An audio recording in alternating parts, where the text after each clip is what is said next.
I'm Melinda Osterberg. I'm the Community Development Educator with Marathon County Extension. I'm Heather Slesser, the Marathon County Agriculture Educator. And we're here to talk a little bit about the technology that help make virtual meeting attendance possible. So we know that with the current health crisis that attending and hosting meetings virtually should be an option, but I think some people are really overwhelmed with even how to get started. Right, and a little hesitant to that technology. Right, and it's like, do I need a really nice smart board or a smart TV? And I think it gets really overwhelming to know what to purchase first. And we recommend finding whatever sort of software and hardware that works best for you. Our goal is really just to provide some education where you could get started and have a kit that you could take anywhere. If there was a need to have a town meeting, this would have all of the technology that you would need, except Wi-Fi. You will need internet service for this, but you can have this meeting anywhere. Let's get started. Melinda, you have several things spread out on the table here. I'm wondering if you could kind of talk with us a little bit about what it is and why we need it. Okay, we are not wedded to any of the brands here. This is what we had lying around. So Extension is known for having remote meetings and allowing attendance in a variety of ways. So this is just what we've been using. So we do have a projector and the camera.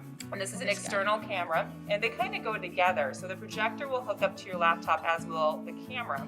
The projector allows you to project the meeting and the participants to a screen, and the camera allows the participants to view with the actual meeting space. That can be really helpful if you're attending a meeting virtually and it's really hard to know who's speaking when. So if you've got the camera going, you can see, oh, that person's mouth is moving, they're the one who's speaking. I think that really does help. Also, you want the participants at the meeting to be able to see the people that are joining remotely, and that the projector does help. The reason I talked about these two at the same time is because when shopping for them, you want it to be plug and play. We have extension cords because you don't know what your space looks like. Is there ample power? A lot of times we're in older structures where there's maybe one or two outlets. And this is a Polycom. This is what you will need to be able to hear the participants, and they will need to be able to hear you. You can use a speakerphone. My experience with those is that it's not great. If people are calling in from cell phones, the quality is not going to be great. So having a good quality Polycom or speakerphone will really help with that participation. And I think the goal of all of this is that it's simple for the user who's setting up the meeting to do that. But we don't want headaches associated with attending a meeting virtually. I think there can be a lot of frustration if you can't see who's participating, you can't hear them. Yeah, and people tune out, they log off, and they're no longer part of the meeting. Right.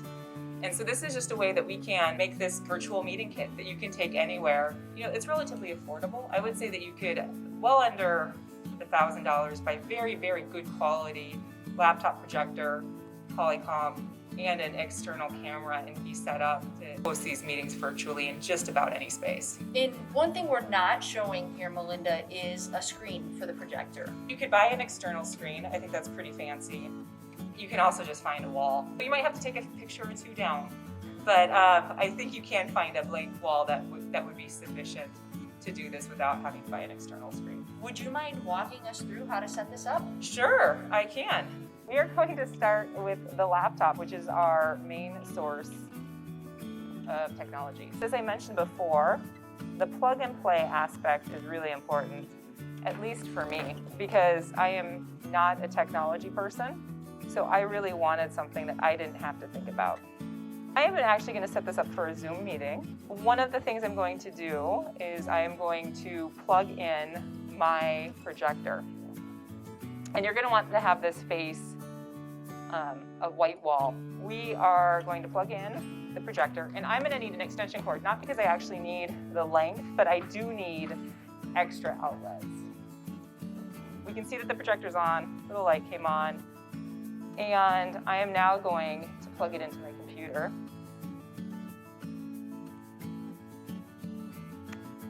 And it'll be the same no matter what projector you're buying.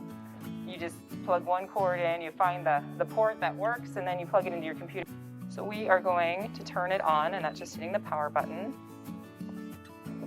And I'm going to plug in the camera into another USB port. This is just a USB, and there you can see. So we have the video working. There's no sound right now because we want to be using the Polycom. So we're going to actually just call in to our meeting. Now we are going to call into our meeting using the Polycom. So you can hear the dial tone. We should be able to hear everyone. Melissa, are you speaking right now? Hi, so you can hear her. She's actually on the Polycom. Melissa, you could join and participate in the meeting fully because you could hear us and you can see what we're doing and see what our space looks like here.